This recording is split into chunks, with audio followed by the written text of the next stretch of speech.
Hello à tous les amateurs de gros sons ce soir. Je suis très content de vous retrouver pour une nouvelle vidéo où on va parler et on va découvrir un matériel typé plutôt home cinéma, mais qui peut effectivement convenir très très bien aussi en musique et en hi-fi, comme vous allez le comprendre. Un matériel qui est un fleuron un petit peu d'une marque emblématique. Donc on pourrait même dire le vaisseau amiral, hein, si je peux m'exprimer ainsi. Donc ça fait plaisir de pouvoir vous présenter, comme on dit, ce vaisseau amiral de la marque Harman Kardon. Voilà. Donc c'est un vaisseau amiral qui a maintenant quelques années, mais quand on entendait ce terme dans les amplis home cinéma, dans les amplis stéréo de vaisseau amiral, c'est tout simplement qu'on était dans le haut de gamme. Voilà, on était vraiment dans le fleuron, dans la grosse bête en fait de la marque qui permettait d'amplifier tout type d'enceinte en général, en tout cas sur des installations, on va dire, domestiques classiques. Alors qu'est-ce que je veux dire par une installation domestique classique? Une installation où vous étiez dans un salon, où vous étiez dans une salle home cinéma dédiée, mais en étant quand même assez mesuré. Alors bien sûr, vous avez des électroniques qui coûtent encore plus cher, on peut dire peut-être qui coûteraient un bras, des éléments hi-fi qui peuvent être séparés, mais enfin on est après sur des budgets qui explosent. Là on est sur un type de matériel qui était déjà quand il était sorti à l'époque sur un prix d'environ 3000 euros. Donc c'était quand même vraiment déjà un gros prix. Et on pouvait le trouver au fur et à mesure de la commercialisation, effectivement à des prix plus intéressants. Je l'avais acquéri au prix de 1500 euros à l'époque. Donc voilà. Mais pour 1500 euros, vous aviez vraiment du très bon matériel. Voilà. Donc il s'agit en fait, je vous l'ai dit, pour la marque, c'est Harman Kardon. De l'ampli, donc Harman Kardon AVR 8500. Voilà. Donc pour ceux qui ont déjà connu ce matériel ou qui disposent de ce type de matériel, bah, je pense que là, ça vous donne peut-être la banane, parce que vous savez que ce type de matériel, vraiment, ça envoie du lourd. Si je peux m'exprimer ainsi, on est un petit peu dans le King Kong de l'hi-fi, ou alors on est même dans le Godzilla du home cinéma. Voilà. Donc en fait, on peut vraiment se faire plaisir avec ce type de matériel. Et l'idée ce soir, c'était de vous présenter celui-ci. Je vous l'ai mis à l'écran voilà, en mode assez large et je me suis dit je vais me mettre en mode réalisateur où je pourrais vous parler en même temps et comme ça vous pouvez effectivement admirer cet appareil. Enfin, je l'imagine, vous le voyez, il est quand même assez imposant et je vais vous expliquer les dimensions. Et surtout, vous voyez également donc, son joli tableau de bord, voilà, tableau de bord de pilote de son et de vidéo. Ce tableau de bord quand même assez classe, hein, franchement, c'est vraiment un des plus classes que je connaisse, en tout cas sur des séries qui ont existé maintenant il y a quelques années. Vous aviez en plus quelques boutons de réglage en dessous qui étaient dorés, une façade laquée noire, donc vraiment c'est un matériel qui passait très très bien avec tout type d'enceinte au niveau de la couleur et vraiment encore une fois vraiment très sobre et on voyait qu'on rentrait un petit peu quand même dans le haut de gamme déjà à ce niveau là. Voilà, donc si je reprends effectivement les dimensions, alors je parlais de hauteur, donc il fait presque 20 cm de hauteur, vous avez 44 cm de largeur et vous avez 52 cm de profondeur. Voilà, ce qui veut dire que quand vous le déplacez sur un meuble, eh ben, il faut quand même faire attention. Là, je l'ai mis sur un meuble très basique, mais effectivement, il prend quasiment toute la place. Par contre, ce dont il faut faire encore plus attention, c'est au poids. Hein, voilà. Parce que là, le poids, vous êtes par contre sur un matériel à 22 kg. Voilà. Donc 22 kg, je ne sais pas si vous représentez, mais on est quand même sur un poids d'une grande télé écran plat au jour d'aujourd'hui. Hein. Pour faire 22 kg, il faut taper déjà dans les grandes tailles. Voilà. Ce qui veut dire que quand vous le déplacez, bon bah si vous le déplacez tout seul, sur un mètre ça va. Si c'est sur tout le salon ou toute la maison, je vous conseille peut-être d'être aidé. Voilà. Alors ce type de matériel, effectivement, vous le voyez peut-être moins en moins dans les salons parce qu'on est dans les salons domestiques, on est quand même sur des appareils qui essayent de miniaturiser. Bien sûr, on a les barres de son, on a les kits d'enceinte 5 points avec des fois des petits amplificateurs intégrés. Non, là on est dans du lourd, on est dans du massif. Et c'est vrai qu'il faut quand même prévoir un beau meuble, il faut prévoir effectivement une salle, vous avez des enceintes qui vont être capables de tirer tout ce matériel vers le haut. Là, en l'occurrence, je l'ai branché donc sur des enceintes colonnes que vous pouvez voir sur le côté droit. Vous pouvez voir les Twitter, le Twitter et les médiums. Alors, il s'agit d'enceintes Mania Needle, voilà. Donc, ceux qui connaissent également connaîtront la qualité de ces enceintes. Des enceintes qui sont très neutres, mais qui peuvent délivrer jusqu'à 200 watts de puissance, voilà. Et en ce qui concerne l'ampli, puisqu'on parle de puissance, il était capable de délivrer 110 watts par canal, voilà. Mais contrairement à peut-être d'autres amplis home cinéma, il était capable de délivrer ces 110 watts par canal, aussi bien en stéréo que home cinéma, et en puissance continue, voilà.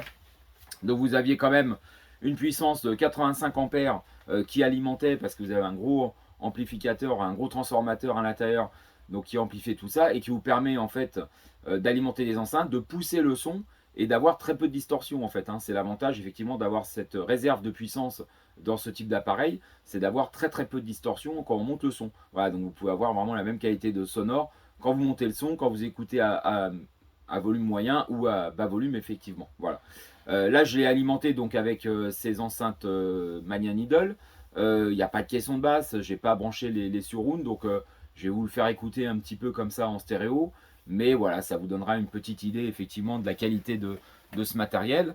Et puis n'hésitez pas en commentaire à me dire, ça me ferait très plaisir, si vous avez effectivement déjà pu croiser ce type de matériel, alors que ce soit le vaisseau amiral un petit peu plus ancien, donc celui-ci chez Harman Kardon, ou dans d'autres marques comme Denon, Onkyo, voilà, chaque marque avait ses propres amplis haut de gamme. Voilà. Mais moi, c'était effectivement un rêve maintenant, il y a quelques années, de pouvoir acquérir un peu une bête de course comme celui-ci. Donc voilà, c'est vrai que c'est du matériel qui fait vraiment très plaisir. Je ne pourrais pas vous présenter la télécommande ce soir. C'est vrai que bon, maintenant, sur le nombre d'années qu'il a, j'ai une petite dysfonction sur la télécommande. Mais bon, j'arrive quand même à m'en servir encore. Et puis à pouvoir naviguer effectivement au niveau des entrées, de choisir les sources optiques numériques. Donc vous aviez de l'optique, vous avez du coaxial, vous aviez de l'YQV. Enfin derrière c'est vraiment la ruche, hein, c'est vraiment un nid d'abeilles, hein, vous en avez de partout. Évidemment on n'est pas sur des connectiques plus récentes comme le HDMI. Ça c'est pas effectivement quelque chose que vous pouvez trouver sur ce type d'appareil qui date donc fin des années 90, début des années 2000. Voilà. En ce qui concerne, puisqu'on parlait également donc de la puissance, il pouvait alimenter donc 5 enceintes, il pouvait même alimenter, en tout cas décoder du son en 7 points, voilà, donc ça c'était aussi assez précurseur pour l'époque. Alors en 7 points par contre, il fallait rajouter un petit amplificateur supplémentaire, voilà, donc là effectivement je ne l'ai pas, mais lui était capable de décoder, et si vous amplifiez, vous avez possibilité d'ajouter ce qu'on appelle des surround back, voilà, donc c'est des surrounds qui se trouvent encore un peu plus derrière que les surrounds traditionnels et qui vous donnaient vraiment des effets de profondeur effectivement sur toute la largeur de la bande sonore. Voilà. En ce qui concerne les modes surround, vous aviez bon, le Dolby Pro Logic, vous aviez effectivement le Dolby Digital, le DTS, hein, qui a quand même plus de dynamique que le Dolby Digital en général. Et puis vous aviez aussi des modes spécifiques. Vous aviez le mode VMAX. Alors ça, c'était un mode très particulier sur cet ampli, puisque avec deux enceintes, comme il est branché actuellement, vous aviez possibilité sur une bande son en fait créer un effet surround avec seulement deux enceintes. Voilà. Et ça, il y avait aussi très peu d'amplificateurs qui pouvaient le faire. Je l'avais essayé sur une bande son de film. C'est vrai que c'est assez percutant. C'est plutôt bien fait.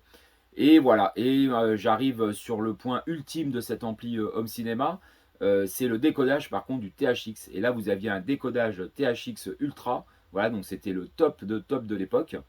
C'était quoi le THX Ultra? C'était effectivement, ça permettait d'avoir la même dynamique que les salles de cinéma, d'avoir effectivement des salles de cinéma qui étaient agréées THX Ultra, donc on pense peut-être pour certains d'entre vous, ça fait tilt. Tout de suite, on se dit, ah, trilogie Star Wars, puisque effectivement la trilogie Star Wars avait été réencodée en THX Ultra. Et effectivement, cette dynamique, ces effets, on pouvait les avoir avec cet ampli, à condition par contre d'avoir aussi des packs d'enceintes THX Ultra. Voilà. Donc là, moi, c'était pas un pack d'enceintes qui était THX Ultra, mais on avait déjà quand même de très bonnes sensations. Voilà. Donc si vous pouvez effectivement admirer cette jolie façade au niveau de l'amplificateur, je vais vous faire une petite démonstration avec une petite bande son. Alors j'ai pris quelque chose d'assez dynamique avec un petit peu les effets, des effets en fait d'ambiance. Voilà.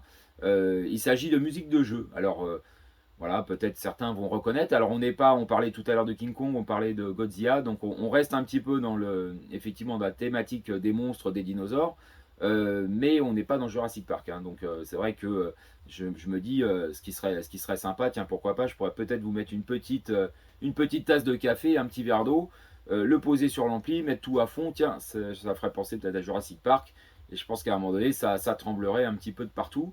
Mais là, il s'agissait d'un jeu vidéo, en fait, de musique de jeu vidéo.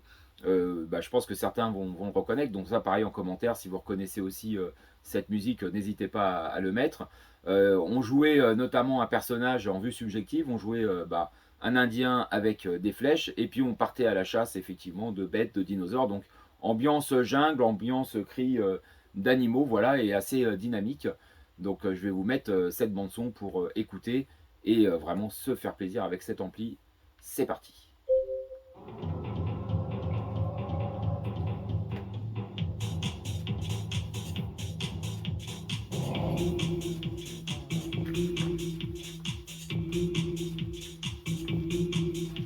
Alors je vais monter même un petit peu le son.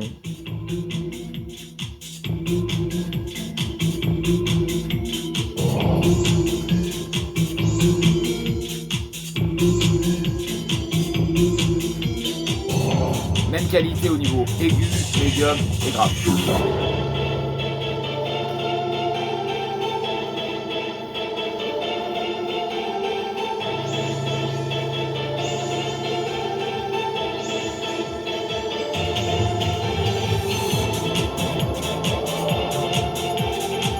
Donc je pense que certains vont reconnaître un petit peu la bande son, assez entraînante, voilà, ambiance un peu jungle et voilà, vous avez reconnu sûrement pour ceux un peu de mon époque le jeu. Dommage d'ailleurs qu'il n'y ait pas un nouveau ce remake de jeu de dinosaures, mais peut-être un jour après avec les rachats des fois de licences. Alors on va passer sur une autre petite piste. Voilà. Assez sauvage également. Hein.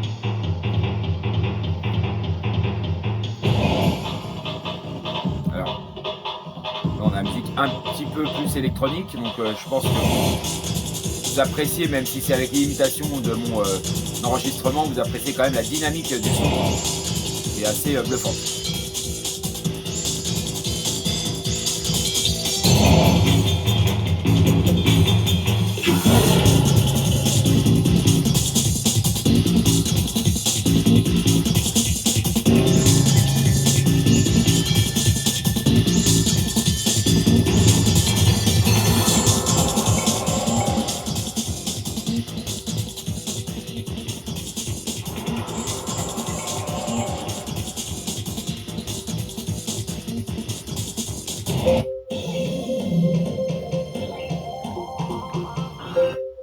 Voilà, alors j'espère que vous avez apprécié, peut-être vous avez dû vous boucher les oreilles, enfin c'est ce que vraiment j'aurais dû faire, mais voilà, donc avec effectivement ces moyens peut-être limités, mais en tout cas je pense que vous avez compris, vous avez senti effectivement la sensation de puissance, hein, on peut vraiment apprécier, donc là on est sur de la stéréo, une scène sonore ample et large, précise, voilà, et surtout donc cette puissance qui est au rendez-vous, donc sans qu'il y ait forcément une agressivité, en tout cas c'est vrai, je vous dis en plaisantant que j'aurais dû mettre des boules caisses, mais même à un niveau très très élevé, pour autant j'ai pas mal aux oreilles. Il est vrai aussi que ces enceintes sont quand même particulièrement neutres et donc ne sont pas du tout agressives. Voilà. Et surtout, voilà, on a cette montée en puissance, on a ce gain qui reste toujours au même niveau hein, quand on monte en puissance. Et je rappelle, donc, c'était du 5 fois 110 watts. Donc c'était vraiment une puissance qui tenait sur la durée. Et puis vous pouviez vous passer des bandes son vraiment de films, de musique, vraiment en prenant plaisir. Voilà, donc comme je l'appelle, c'est donc le King Kong de l'hi-fi ou alors le Godzilla du home cinéma, et je le mettrai d'ailleurs en titre voilà, de cette petite vidéo. J'espère que ça vous a fait plaisir. Voilà, c'est un petit peu pour les amateurs rétro vidéo comme moi, voilà, de retrouver un petit peu du matériel qui est passé, mais pour autant qui peut tout à fait convenir dans une installation récente. Alors ce type de matériel, vous pouvez même éventuellement le trouver en occasion. Et je vous assure que là, si vous mettez une bonne paire d'enceintes ou en tout cas un kit point 5 points, c'est encore mieux. Là, vous allez vraiment tuer tout sur place, quoi. Ça, vous pouvez même pas comparer avec une barre de son ou avec des petits cubes qu'on peut avoir dans des marques éventuellement aussi très connues. Voilà. Mais il faut un peu de place, il faut du réglage, il faut prendre le temps, il faut effectivement mettre de la connectique. Là, j'ai du câble assez épais. Voilà, mais en tout cas, on peut effectivement se faire vraiment des sensations proche d'une salle de cinéma, sans forcément avoir tous les décodeurs dernière génération comme Dolby Atmos, tout ça. Vous avez vraiment un son là qui est vraiment très percutant, qui vous prend aux tripes en fait, et puis avec une qualité de son effectivement de détail, où des fois vous n'avez pas du tout de son, et puis vous avez juste un petit son aigu qui vous arrive, où vous n'avez aucun souffle, vous entendez juste ce petit bruit dans la pièce, et puis 2 secondes après, hop, ça repart, cavalerie, vous en avez partout, à gauche, à droite, ça monte en puissance. Enfin, c'est vraiment, en fait, voilà, c'est le feu d'artifice du home cinéma, donc c'est super d'avoir ce type de matériel. Voilà. Bah écoutez, j'espère que ça vous a fait plaisir. N'hésitez pas à me liker, à me faire un petit pouce, à mettre donc des commentaires si vous avez apprécié. Voilà, si vous avez retrouvé aussi le titre du jeu vidéo pour lequel j'ai passé la musique. Et puis, si vous avez eu ces expériences avec ces amplis home cinéma assez haut de gamme, donc voilà, par la suite, on pourra peut-être représenter une vidéo avec ce type de matériel. J'en serais très ravi. Voilà, écoutez, j'espère que vous avez passé un bon moment et je vous dis à très bientôt. Et puis, bah, bouchez-vous les oreilles si c'est vraiment trop fort, ou alors mettez comme moi, mettez à fond. À très bientôt, ciao!